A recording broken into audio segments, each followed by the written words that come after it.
Hey guys, Zack here, and this is my review of Trollhunters, Tales of Arcadia.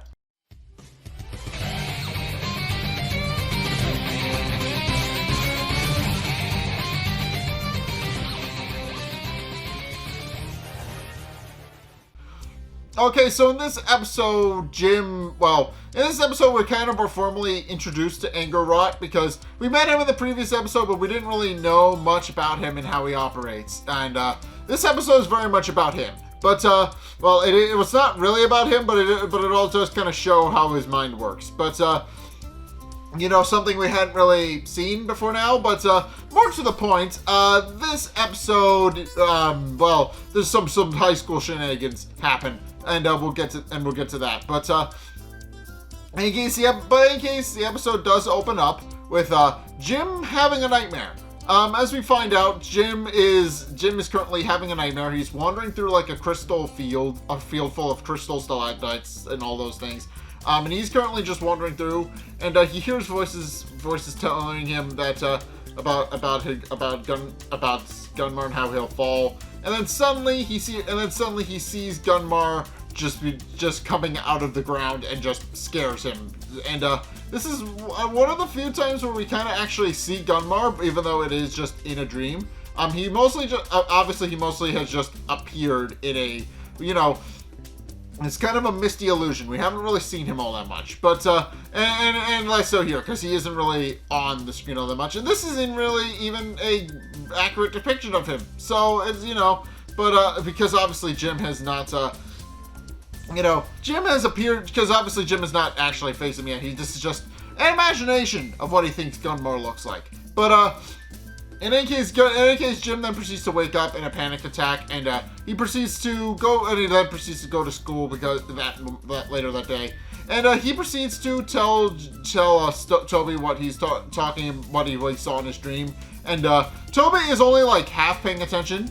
As we find out, there's a school assembly. Everybody's been assembled because there's going to be talking about a new thing that's coming up, and we'll get to that in a minute. But of course, Toby is half paying attention because he's mostly paying attention to the mole and trying to fit, and specifically the mole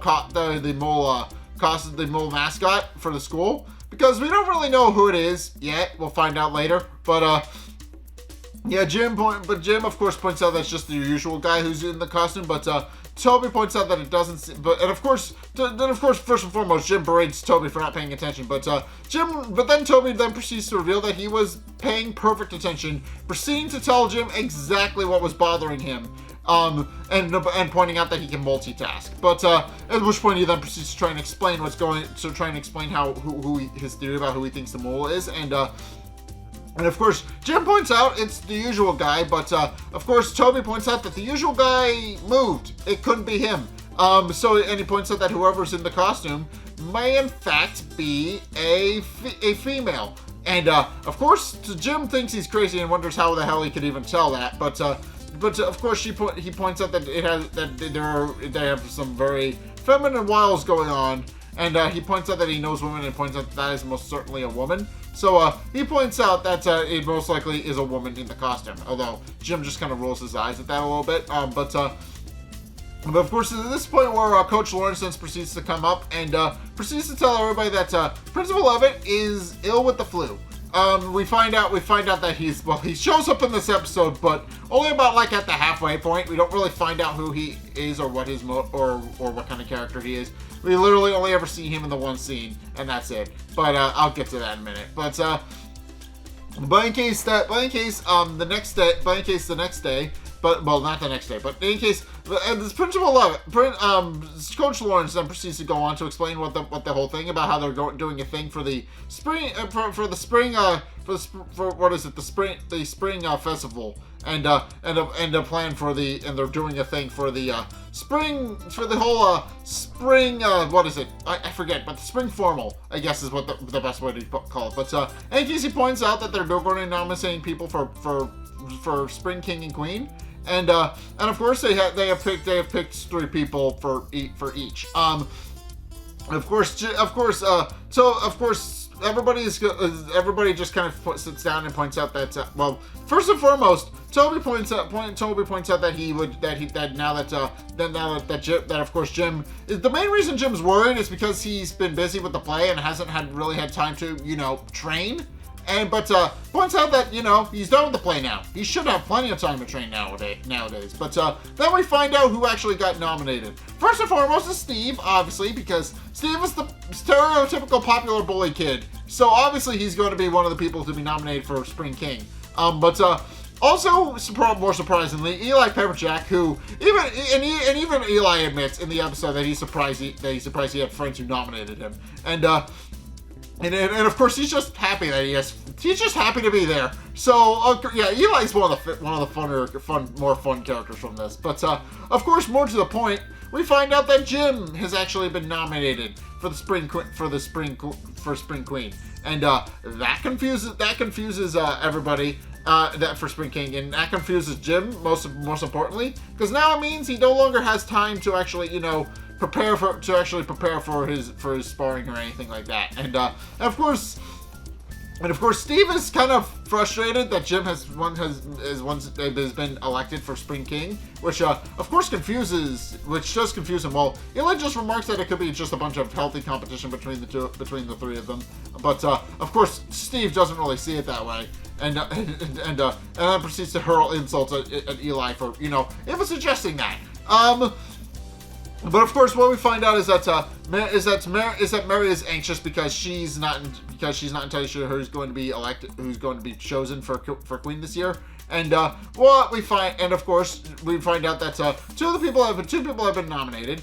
And more specifically, there are 3 nominees each. And Claire, and of course Mary and of course Darcy then proceeds to come in late, and that does wind up becoming important. But we'll get to that. But of course, Mary points out that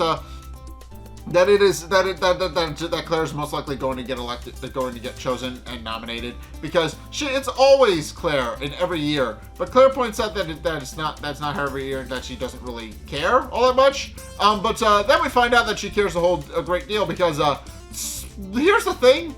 I don't remember who the third person is that got elected, but who got nominated. But 2 of the 3 people who got nominated are her best friends. And so Darcy and Mary both get nominated, and Claire does not, which frustrates her. And that winds up becoming a thing, a recurring thing throughout the episode, where Claire claims she doesn't care about the Spring Fling or anything like that, but it becomes apparent when she's not nominated that she cares quite a great deal. And of course she's frustrated that Mary got elected instead and got chosen instead of her. And of course Mary is openly brags about it. Well, I'll admit that Mary openly brags about the fact that she got picked. Whereas Claire just kind of grits through her teeth and tells her that she's happy for her. But although she's still very confused as to how that happened. But of course Jim initially doesn't want any real part in the whole training in the whole being nominated for Spring King kind of thing. He doesn't want to, but Toby then proceeds to point out that this is absolutely the most important thing in the entire world, at least in terms of high school. And proceeds to point out that this is huge, and that this is very good chance for Jim to finally prove how cool he is. And does proceed to tell, and then decides to kind of take the whole thing for the moment, pointing out that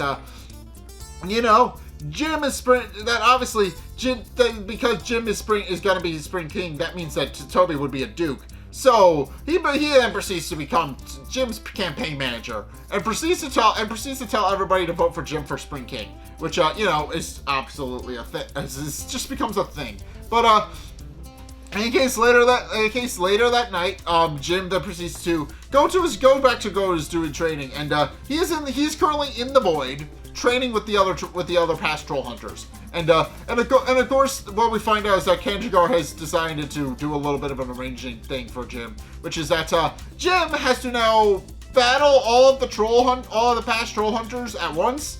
We don't actually see any of them other than Kanjigar. They all appear as spirits, but of course, they just kind of do like a bombardment type thing, where they do kind of a hit and run thing. They just appear as little spirits. They just rush into Jim, and Jim has to fend them off as best he can. And of course, eventually Jim does get knocked down, and of course, Kenjigar points out that the reason they did this is because sometimes you'll have a one-on-one confrontation, but most of the times your enemy will not actually honor that, and it will actually, try to do something backhanded, or or they'll assemble a whole bunch of their minions or whatever and fight them all at once, and of course proceeds to pull Jim. And of course, when they point out that if he doesn't work on his ability to multitask, that he will never be able to beat Gunmar. But of course, it's at this point where Kenjigar then proceeds to pull him to his feet, and Jim points out that obviously he's acknowledged that Kenjigar pointed out that even with his friends, he's not going to be able to beat Gunmar. He made that very clear to him. But of course, it's at this point where some of the Trollhunters in the Council of Elder Trollhunters then proceed to whisper about how even with the training will not help, because even then he still won't be able to face Gunmar, which of course confuses Jim and asks to know what they're talking about, and of course Kenjigar just explains how the sword and with some of the spirits even pointing out that Gunmar is invincible, but and of course, when Jim asks what they're talking about, Kenjigar proceeds to go on to explain how the Sword of Daylight has fought against Gunmar many times, but has never actually successfully killed him. And they do point out that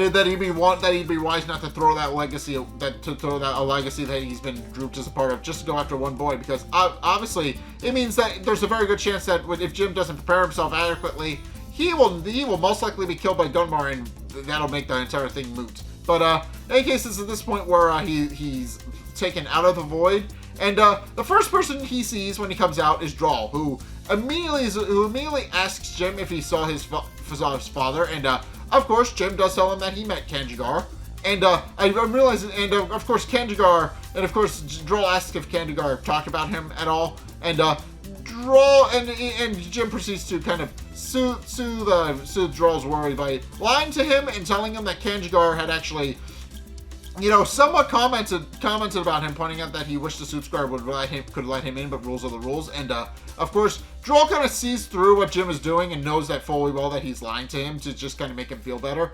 And but of course, he then proceeds to go on to point out that they point out that even with all their training, they're not going to be able to kill Gunmar. And Droll points out that that's a shame, because he was very much looking forward to proving his father wrong, and that's when Blinky proceeds when Ark proceeds to come in, telling Jim and Droll about Blinky and that they need to hurry. And of course, it's at this point where Jim then proceeds to run in and wonders to know what happened. And of course, we find out that Blinky is excitedly poring over a book and is currently pacing back and forth. And of course, everybody is confused, and with Jim even asking how he got like this, and even commenting that he should probably switch to decaf if he's acting like this. But it's at this point where where Blinky then proceeds to tell people that what he's actually discovered. That's that there was a scholar named Dishonorable Bonus who wrote a series of books, and it points out that they were searching for a way to destroy Gunmar. And of course he points out that they were trying to find a way to defeat him. But he also points out that Dishonorable Bonus and all of his disciples were in fact hunted down, and that the book that Blinky is currently holding is the last of his works. And then proceeds to tell everybody that he's gonna burn it, which of course catches everybody off guard. Claire of course is concerned, because of course she's there as well, but everybody is like really shocked about what Blinky just said. But of course he then proceeds to successfully burn the book, despite everybody trying to stop him and put it out. And Claire even at one point tries to smother with a blanket to just kind of tamp out the flames. But what she quickly finds out is that does not work. And instead Blinky is successful in burning the book, and there's just a pile of ash. But it's at this point where Blinky then proceeds to explain why he burned the book. As he goes on to explain, Dishonorable Bonus knew he was being hunted, and so he decided to find a way to hide the information by concealing it within the book rather than writing it down in the book itself. And of course, he then proceeds to blow out to blow on the pile of ashes, and then proceeds to demonstrate his point. Although he admits that he's a little surprised, he's a little happy that that worked, because which implies that he didn't even know that this was going to be a thing. So yeah, he very much risked the fact that they could have destroyed the information outright. And the characters even comment on that, pointing out that Blinky most likely ruined any chance of saving Claire's brother and defeating Gunmar and anything else if he burned the book. But he turned out to be right. So there is an interesting what if there. Like, what if burning the book didn't work? Like, that would be a thing. But of course, what we find out is that there's actually he actually left a thing about in the midst of in the form of a poem, which of course then proceeds to is a bit of a description, and of course Toby then proceeds to take a picture of it, because obviously it is a a pile of ash, and it could very well be blown away at any moment. So they took a picture of the message, and the message, and I'm going to open the transcript for the episode first and foremost, because the message itself. The message itself actually reads as follows. Where is it? This time.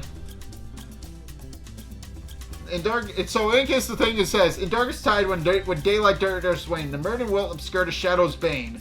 In the three forces elemental thou must seek, in marshalling caverns deep and mountains peak, where worthy perish ye shall prevail in night and eclipse, although who quarry with might.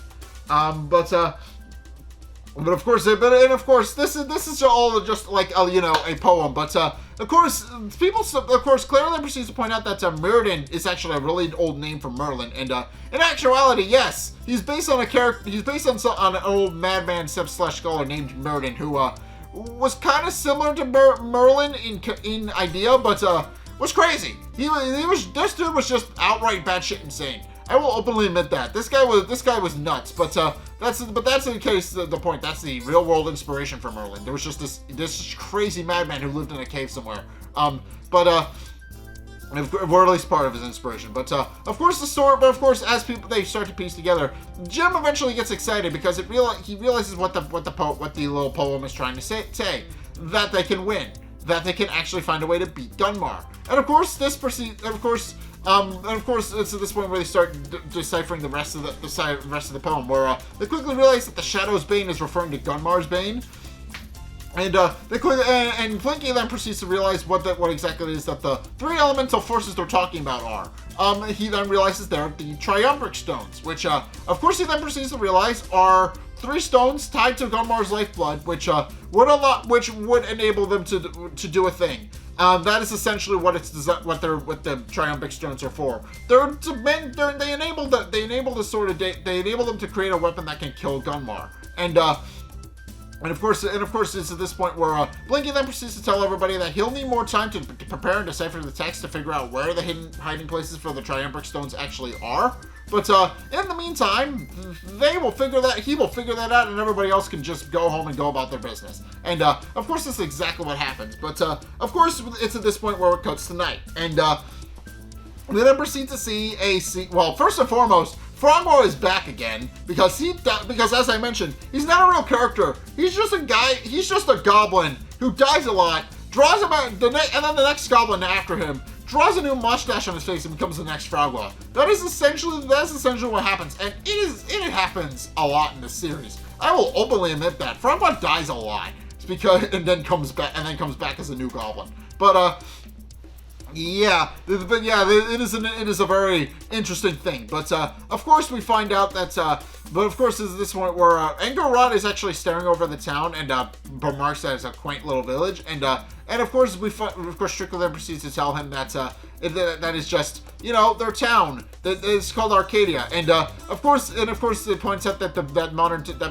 time has been updated since Angor has been asleep, and of course Angor points out that the town seems to be on fire, but of course Strickler just explains that that's electricity, and that's one of the many new modern innovations that have happened, including indoor, and that Angor Rot will actually grow to be used to them alongside indoor plumbing, which he'll be very thankful for, and of course this is what point, and of course it's at this point where obviously Angor is very confused, because obviously he thinks that he's a little confused as to why they brought him out of town to just, you know, hunt a very specific boy, and of course this is this point where he goes on to explain the whole story with the whole thing about how they're in the town. There's a boy, and he goes on to explain how the boy fancies a girl, and because he fancies a girl, he wants to go into the Darklands and save her changing familiar, and points out that if one changing familiar goes free, Jim is going to try and rescue all of them. And he points out that as is kind of a service to his fellow. It's kind of a service to his fellow changelings. He doesn't really want that to happen, because obviously that means they would be stuck in. He points out that they would be stuck in troll form without a familiar. So he points out that it's his duty to kind of, you know, preserve them. And of course, Angor is confused and realizes he may have missed a couple of steps, because he points out that he's a little surprised that one boy would actually be able to successfully complete all of those feats.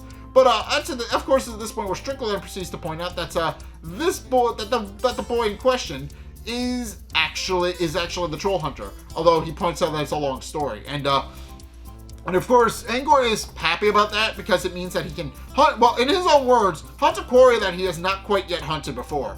Being a human troll hunter, that has never, you know, happened before. But of course, he points out that why they didn't just let, and also, but he also asks about the bridge itself, and of course why they haven't tried to reassemble it yet. But of course, Strickler then proceeds to reveal what his true motives are, about how he's obviously not really worried about assembling the bridge and freeing Gunmar anymore, pointing out that Gunmar had his chance and he failed. So for that reason, he is not going to be working with Gunmar anymore and letting him out.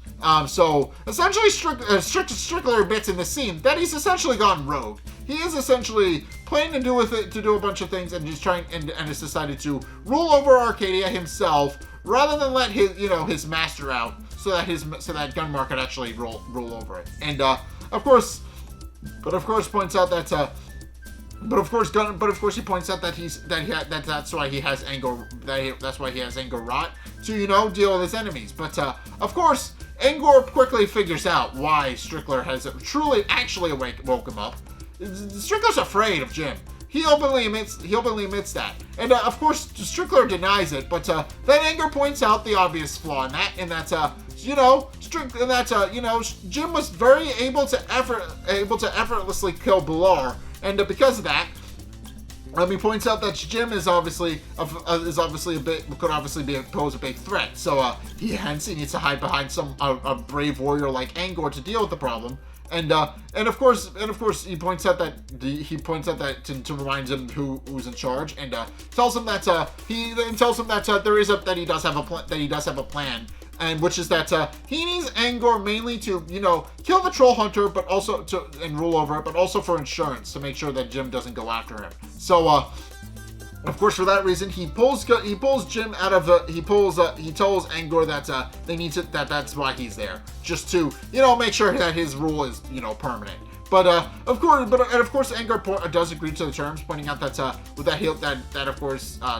he'll have earned his freedom and to get the Infernophobia back to escape. But of course, he points out that because he's going to absolutely do it his own way, and he's not going to be like beholden to any of Strickler's requests or rules or any of those other things. So, and with that, he then proceeds to leave. And it's at this point where it's after Jim is trained. And of course, Blinky, and of course, Arg and Toby are currently in Toby's house practicing magic. And of course, Toby's trying to show him a disappearing sock trick, but of course, it's not working as intended, and Arg just eats the sock, so it doesn't wind up working. But of course, while that's happening, we do find out that Strickler does in fact have a plan of his own. We'll get to that, But of course, Angor is currently sitting on top of Toby's house, and he's currently carving, a small totem-like thing. He's currently carving a little totem, and as we're doing that, we see a first-person view of Jim's house, and through Angor Rot's eyes, and which is interesting. But we actually do see an interesting idea. What is actually an interesting way to do a scene like this. But of course, it's this point where we see Jim come home. Again, all of this is through Angor's POV shot. But we see Jim come home. He comes into the house, and we see him go into the kitchen, and his mother demands to know, and Barbara demands to know where he's been. And of course, he points out that he was at the library with Toby and Claire. But of course, she points out that the library was closed 3 hours ago and demands to know where he is. And of course, points out that he also points out that that's the best lie he can come up with. But of course, she points out that he tries to apologize, but she points out that she was worried sick and that he should have been home 3 hours ago. And he then proceeds to point out that he's fine and that it's all fine. And then he proceeds to storm upstairs, pointing out that she can call it the search party because obviously he's home. At which point he goes into his room to sulk for a bit. We then see his mom go up the stairs, and she wants to go and knock on his door, but then decides against it, and then proceeds to go back downstairs. And of course, Angor sees all of this. This is again all through Angor's POV shot, which is a really fun way to do the scene. I do appreciate that. But of course, as Angor is carving his little totem, we actually see Strickler go on his own little mission, and he's holding an astral monstrum, which we've already established, very scary little monster thing. But of course, he knocks on a door, and what we actually find out is that he's meeting Principal Levitt, and Principal Levitt opens the door, and, this is the only time we really see him, albeit briefly. He's kind of a balding, middle-aged man with a mustache. That's about all we see of him. We only really see his back, and we don't really even get to see him all that clearly, because it's, the shots where he's in are mostly shot from far away, so we don't really... Well, they're made from far away, so we don't really get to see him all that well. But of course, the point goes that Principal Levitt welcomes Strickler in, telling him that he's brought him a housewarming gift, and also decides to start asking about Principal Levitt, about how well Mr. Coach Lawrence has been subbing for him and taking care of his class. And of course, Principal Levitt then proceeds to object to that, pointing out that Strickler just kind of walked off the face of the earth for a month, and then never came back. So for that reason, he points out that obviously Strickler isn't just gonna waltz back in and get his job back. But Strickler points out that Levitt misunderstands, and that's not his job that he wants. At which point, he summons the Astral Monstrum, and Principal Levitt dies. That's essentially what happens. But we'll find out. But what's interesting about that is we'll get to that in a minute. But of course, it then cuts to the next day where that necessarily, well, actually not. But in case it then proceeds to cut to Claire's house, where she's currently at home, and of course she hears Enrique crying, and immediately tries to ask her mom to go and change Enrique. But of course, to this point where she is then told to go and change her brother, and she then proceeds to go upstairs and points out that he's not a baby and he's not her brother. At which point she walks in, and of course, not Enrique immediately undoes his facade and changes to his troll form, and proceeds to tell him that. Proceeds to tell her that's about time, and of course she then proceeds to tell him that she is in fact not going to actually raise him, not going to change his diaper, but he points out that he doesn't want her there for that, and then proceeds to point out that he's actually actually knows how to use as he refers to as the loo because the actor's British, but he then or more specifically, I think he's British. I'm pretty sure he's British, but of course, he then proceeds to tell her that he's not there for that, and that what he actually wants is a cheeseburger with potato fries, and of course she's frustrated with that because she doesn't really want to go on a food run for him right now, and of course then proceeds to as she's leaving, she then proceeds to see a picture of Enrique hanging on the wall. And she then proceeds to take it down and sobs over it, and tells her that she just admits she's frustrated, pointing out that she doesn't really feel like, she points out that not Enrique isn't really her brother, and that she's frustrated that her current brother is currently stuck in the Darklands, while she has to take care of this troll thing that has replaced her brother. And she points out that it's all a very frustrating time, and that she starts openly sobbing. Which, of course, Night Enrique tries to console her, telling her that she can forget the hamburger, and tells her not to cry. But she also then proceeds to tell, and then when she realizes that's not going to be enough, he then proceeds to tell her that her brother's fine and that he's safe. And of course, she then proceeds to demand that she then proceeds to yell at him, pointing out that he's currently trapped in the Darklands, and wonders to know how that could absolutely be any sort of fine. But of course, he then proceeds to then demonstrate his point by spitting on the mirror, which of course is a little gross. But he then proceeds to explain. Obviously, Enrique is not Enrique's familiar, which enables him to take on a human form, and for that reason, they sort of special kind of bond. Which, of course, he points out makes for a very neat parlor trick.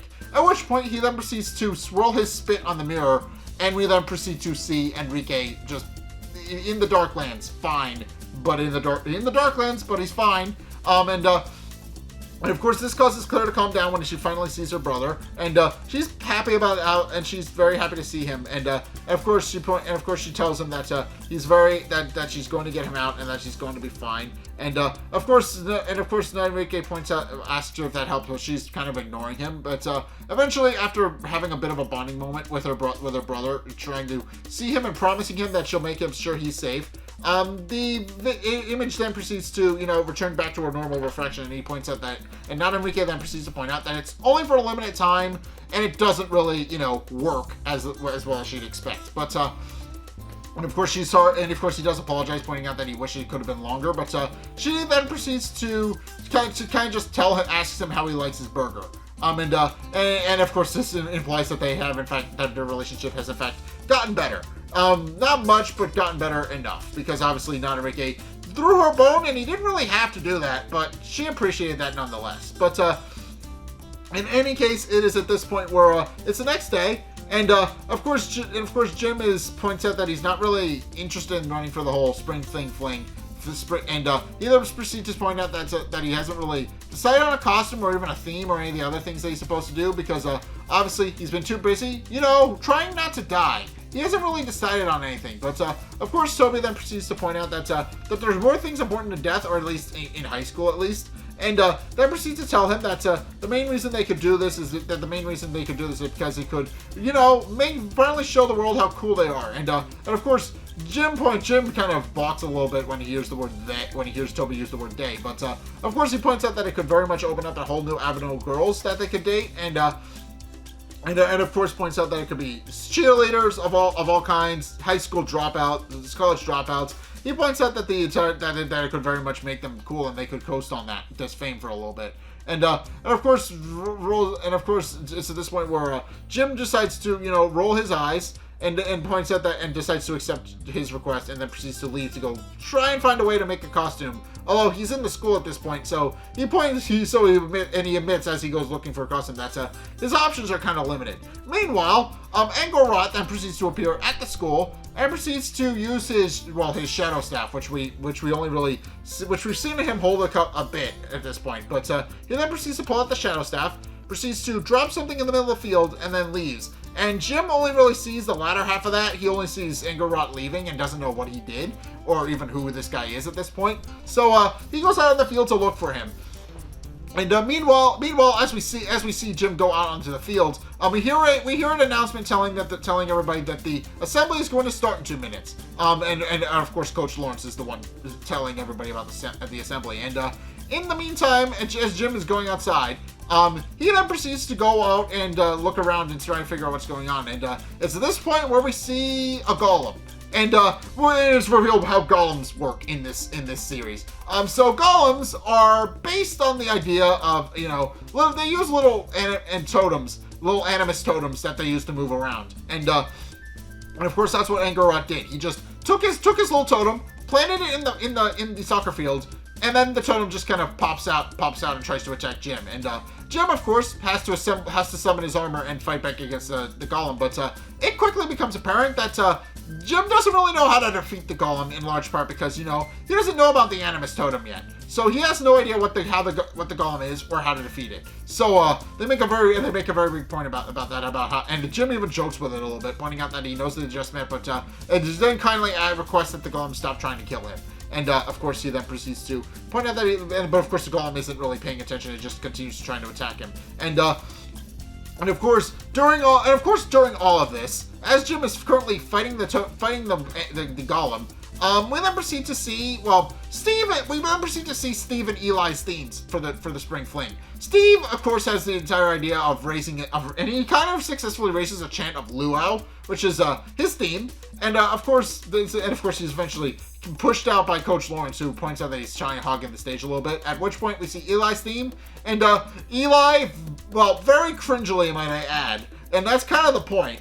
But Eli then proceeds to come out with a boombox, does some very bad dancing to some 80s music, and then proceeds to tell everybody what his theme is, about how he also very cringily calls them all a bunch of ladies and dudes and dudes and dudettes and all those kinds of things. But he then proceeds to present his theme about how they're going to go back in time to prehistoric times, the 1980s, which are prehistoric times, but we'll roll with that.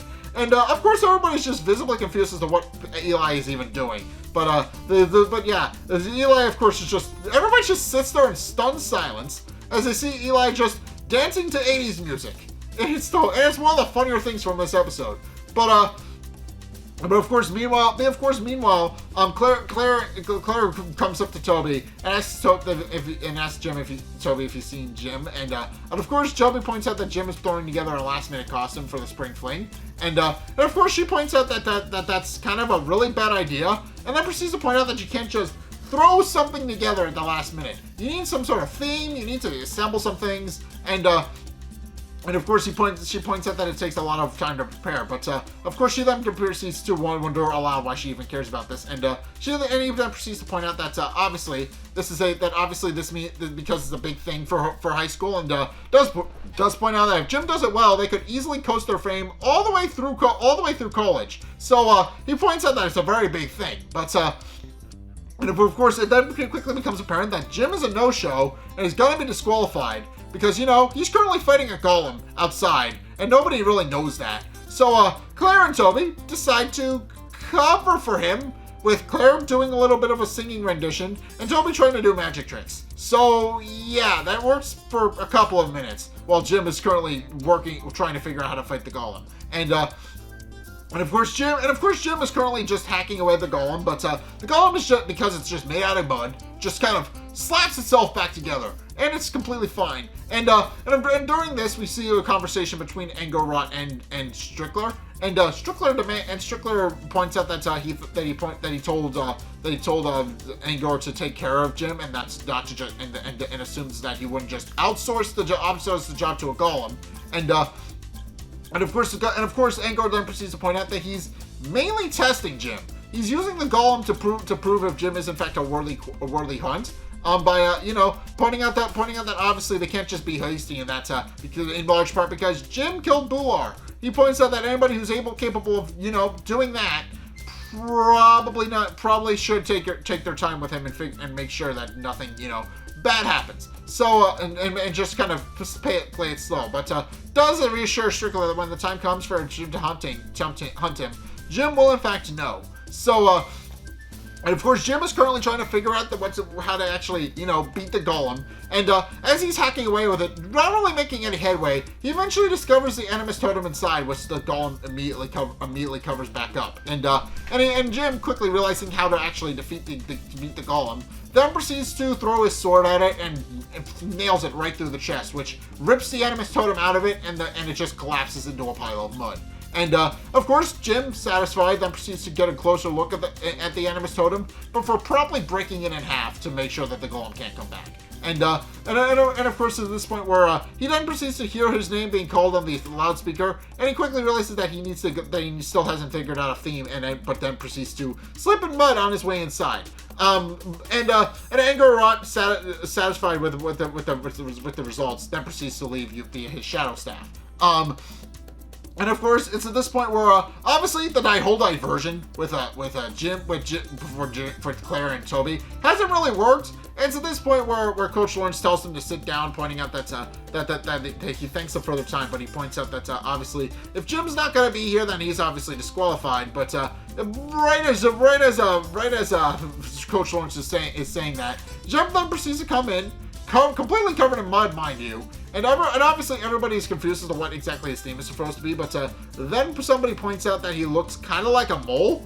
And this, of course, causes everyone to perk up. And of course, Jim tries to deny the fact that he's a mole, because obviously he's just covered in mud. But Toby then proceeds to take full advantage of that, and then proceeds to tell everybody what Jim's theme is, Mole Mania, which of course whips the entire audience into a frenzy. It whips all the students into the frenzy, and of course Coach Lawrence concedes that is in fact the theme, pointing out that obviously it did wind up resonating with the rest of the students. But he also points out that he doesn't want to see any mud on his gymnasium floor, or heads are going to go rolling. Yeah, he points out that he's going to shut down the whole thing, and they're going to just dress normally. So he points out that, and for that reason, he tells them not to dress any mud. And of course, at this point where Jim is just kind of a little confused, because obviously he did this completely by accident. He didn't mean for any of what happened to happen, but of course, at this point, once they've actually proven the theme, is at this point where Coach Lawrence then proceeds to tell everybody about the sad news that he's heard, and he then proceeds to walk up to tell everybody that due to Miss Principal Levitt having a quote-unquote indefinite leave of absence, and I will point that out, nobody ever figures out that Principal Levitt is dead.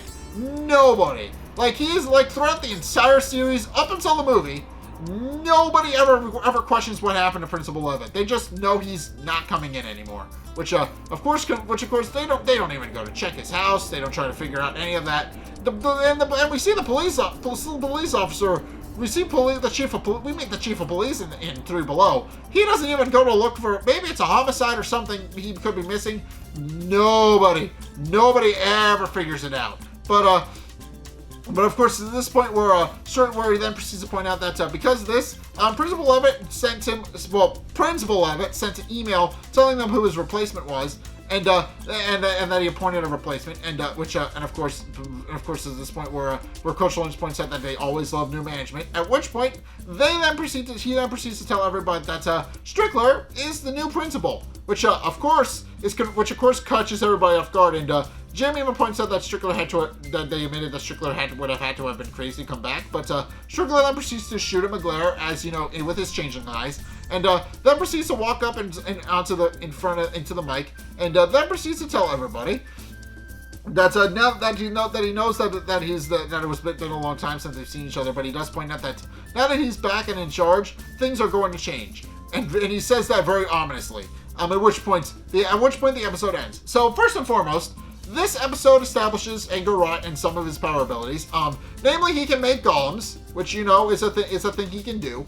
And I should mention this because it doesn't really fit organically in the episode in the episode itself, and is kind of explained outside of things. But the way Angor Rot makes his golems is that, and his animus totems, is he actually uses part of himself to do it. He just hacks off pieces of himself, carves them into little totems, and then uses them to make golems, which does also beg the question of how many times he can do that, because he is eventually going to start. Well, I guess since he's a troll, there isn't really anything, there aren't really any important, organs or anything like that, so it makes sense. But it makes sense that he can just do this indefinitely until there's nothing left of him. But of course, that is an interesting thing. But this does establish some of Angor Rot's abilities, namely that he can create a little miniature shadow of himself to shield himself with a shadow staff, and cover himself so that nothing happens to him.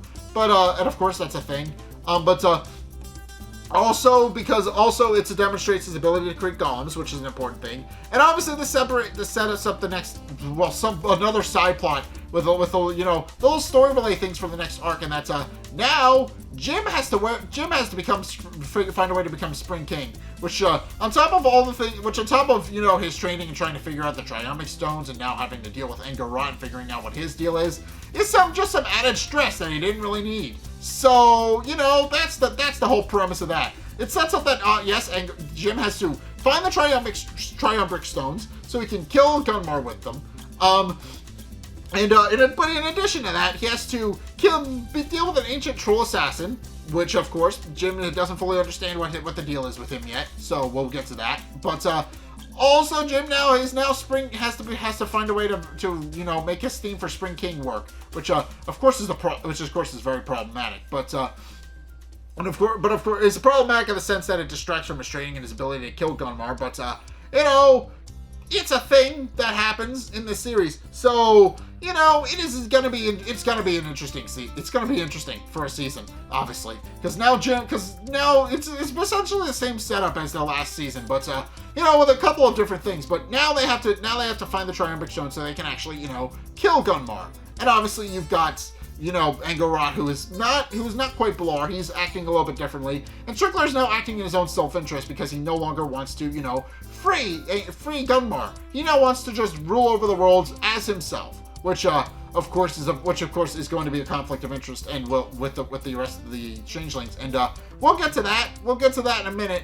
But we'll actually get to that soon. But that is in fact Strickler's motivation throughout the season. He wants to rule over the worlds, and that's going to cause conflict of interest with his fellow changelings at some point. We'll get to that. But of course, that is in fact the episode, and that's what it sets up. So yeah, we're gonna leave. Thank you guys so much for watching this review. If you enjoyed, be sure to like, comment, and subscribe. Also, be sure to follow me on Twitter in the description below. Be sure to check out my Patreon in the description below as well if you want to help support what I do. Just go check that out. It's only a couple bucks a month. I do appreciate that. Go and check out my Twitch. I stream Saturdays and Sundays. Please go check that out. I would appreciate that. Go and check out my Discord. I like connecting with people over there. Please go check that out. And finally, if you want to see more content from me, then be sure to check out the videos linked in the end screen. The top video is the most recent video. It may or may not be this video. Whereas the bottom video is a video recommended to you based on what you've already seen from me. So if you want to try something new or see more of what you like, then be sure to check both of those videos out. But in any case, thank you guys so much for watching. And until next time, I will see you guys in the next video. Peace!